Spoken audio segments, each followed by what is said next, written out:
राजगुरु और सुखदेव को क्या लगा दी गई? फांसी लगा दी गई। किस किस को?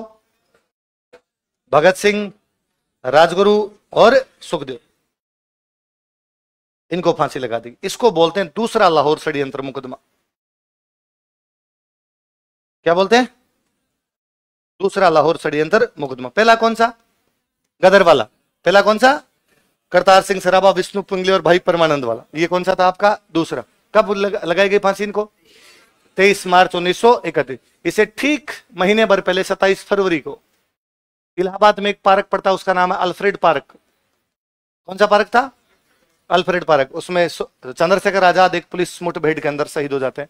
चंद्रशेखर आजाद फरार चल रहे थे, एक किसी क्रांतिकारी की मां बीमार थी, वो उसकी मां के पास पैसे पहुंचाने के लिए गए हुए थे। वहां पर कोई मुखबिर सूचना देता है कि चंद्रशेखर आजाद वहां है। पुलिस आती है, मैन टू मैन फायरिंग होती है, उनके पास एक ही गोली बचती है। उनको था कि मैं अंग्रेजों द्वारा पकड़ा नहीं जाऊंगा, लास्ट गोली खुद के मार लेते हैं, खुद के मार लेते हैं। वहां एनकाउंटर में शहीद हो गए। कौन से पार्क में? अल्फ्रेड पार्क में। कहां पर अल्फ्रेड पार्क? इलाहाबाद। कहां पर है? इलाहाबाद। तो भगत सिंह से इनसे महीने भर पहले चंद्रशेखर आजाद शहीद हो गए थे। भगत सिंह और ये कब शहीद होते हैं आपके? 23 मार्च 1961। इनको फांसी लगाई जानी थी 24 मार्च को। 24 मार्च को सुबह फांसी लगाई जानी थी। पंजाब के आसपास के गांवों में पता चला कि कल है ना लाहौर के अंदर इनको फांसी लगाई जाएगी, इसलिए पंजाब के गांव से लोग इकट्ठे होने लग गए थे कि जेल तोड़ दो, भगत सिंह और वहां से आजाद कर लिया जाए। इसलिए अंग्रेजों को लगा मामला गंभीर है, इसलिए अंग्रेज 23 मार्च को शाम को फांसी लगा देते हैं और लाश नहीं दी गई। यदि लाश दे दी गई तो फिर पंगा हो जाएगा। कारण यह था कि ये जब जेल में थे तो इन्होंने जेल में भूख हड़ताल कर दी थी। इन्होंने कहा था कि भाई हमारे पे अभी तक प्रूव ही नहीं है कि हमने बम फेंका कि नहीं फेंका, हमारे पर ये सॉरी हमने गोली चलाई थी कि नहीं चलाई थी। जब तक मामले का अंतिम फैसला नहीं आ जाता तब तक हम अपराधी नहीं है, और यदि हम अपराधी नहीं है तो हमें उतनी सुविधाएं दी जाए जितनी गांधी जी को मिलती है। जब वो राजनीतिक कैदियों की तरह रखे जाते हैं, हमें राजनीतिक कैदियों की तरह रखा जाए। हमें डायरी दी जाए, हमें पेन दिए जाए, हमें अखबार दिए जाए, आपस में मिलने दिया जाए हमें। अंग्रेजी सरकार इनको देना नहीं चाहती, इसलिए हड़ताल करते हैं, भूख हड़ताल करते हैं। इनकी भूख हड़ताल में बाकी वाले जो तोड़ देते हैं, एक बंदा भूख हड़ताल तोड़ता ही नहीं है। 64 दिन की भूख हड़ताल के बाद शहीद हो जाते हैं जतिन दास मुखर्जी। कौन शहीद होते हैं? कितने दिन की भूख हड़ताल के बाद? 64 दिन की भूख हड़ताल। जतिन दास मुखर्जी की लाश कलकत्ता भेजी गई। जतिन दास मुखर्जी की लाश कलकत्ता में ट्रेन से सुबह 6 बजे उतर गई। शाम को 6 बजे तक कलकत्ता में लोगों ने लाश का स्वागत कर दिया, लाश पर मालाएं पहना दी थी। तो अंग्रेजों को लगा जब जतिन दास मुखर्जी वाली लाश का स्वागत हो गया तो भगत सिंह की लाश तो जाएगी नहीं, तो लोग लाश को लेकर पूरे भारत में घूम लेंगे, और यदि इस प्रकार से हुआ तो देश की भावनाएं और कितनी भड़केगी, इसलिए लाश ही नहीं दे, सतलज में फेंक दी थी। दी नहीं थी बाद में इनको लाश वास कुछ मिली नहीं। कौन सी सतलज या रावी जो भी नदी थी उसके अंदर ही बाद वहीं पर कर दिया गया था। इनका अंतिम संस्कार दिया ही नहीं था। अध जली लाशें। वैसे ही अंग्रेज छोड़ छाड़ के जल्दी में आए थे तो इनको लगानी थी 24 को, फिर 23 को फांसी लगाते हैं। तो कहते 23 को जब शाम को फांसी लगा रहे थे तो भगत सिंह अपने बैरक में बैठे बैठे बुक पढ़ रहे थे, लेनिन की बुक पढ़ रहे थे। लेनिन रूस वाला था होता। भगत सिंह के जो वकील थे वो 23 को सुबह आए थे भगत सिंह के पास। उन्होंने आगे पूछा था भाई कल तेरे को फांसी लगाएंगे, अंतिम इच्छा हो तो बता दे। तो मैं लेनिन की बुक पढ़ना चाहता हूँ। तो उन्होंने लेनिन की बुक ला के दी थी। शाम को अंग्रेजों का जेलर आया, जेलर ने आगे भगत सिंह को कहा कि भगत सिंह वो फांसी लगानी है। तो भगत सिंह का नहीं, कल सुबह लगानी है ना। तो कहा कि नहीं वो आज ही लगाएंगे हम, और ये हमारे मामला है। तो उसने भगत सिंह ने कहा भाई एक पन्ना पढ़ा है, यदि तुम पढ़ने दो तो मैं पढ़ लेता हूँ वरना।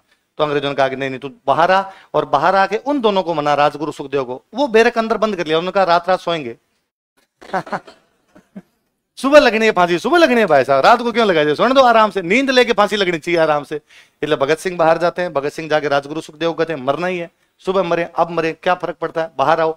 अब तक बाकी क्रांतिकारियों को भी यही पता था कल सुबह लगाएंगे। उनको ये था कल सुबह लगाएंगे तो अपने भाई वहां खड़े होंगे और होंगे, अपने साथियों से मिलेंगे।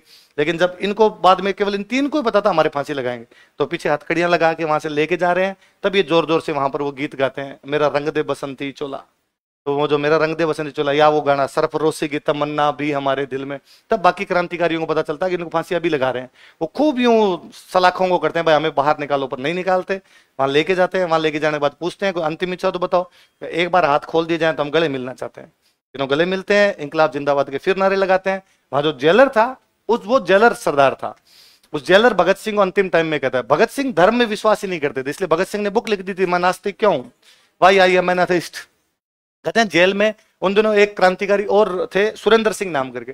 शाम को क्रांतिकारियों को सबको टाइम मिलता था, मुसलमान नमाज पढ़ ले, हिंदू जो है, हिंदू और सिख एक ही हुआ करते, ये अपना मंदिर में पढ़ चले जाएं, गुरुद्वारा में कोई पाठ करना वो पाठ कर लें अपने सारे।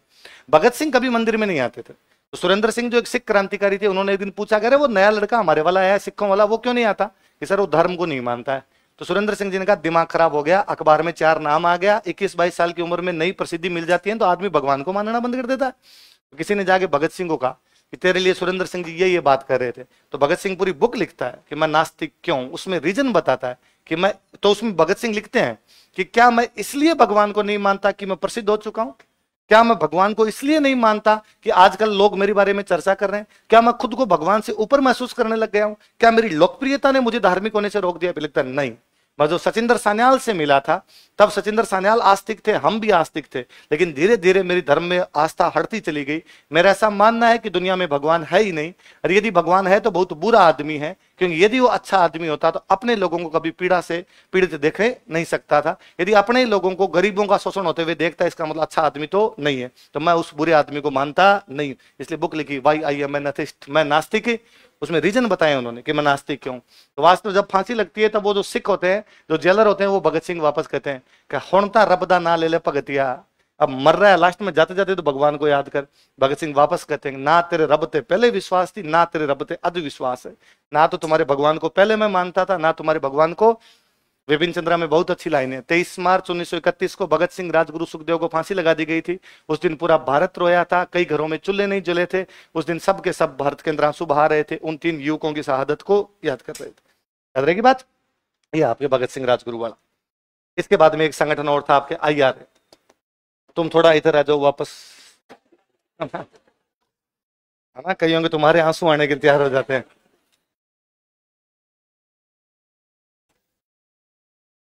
इंडियन रिपब्लिकन आर्मी, कौन सा है? इंडियन। ये और बड़े जोरदार लोग हैं। चटगांव बांग्लादेश के अंदर एक जगह पड़ती है, वहां पर एक माठ साहब है स्कूल में, सूर्य सेन। माठ साहब कौन है? आपने देखो असहयोग आंदोलन में पढ़ते हैं कि स्वदेशी शिक्षण संस्थाओं की स्थापना की गई थी, तो चटगांव में एक स्कूल बनाया गया था, नेशनल स्कूल।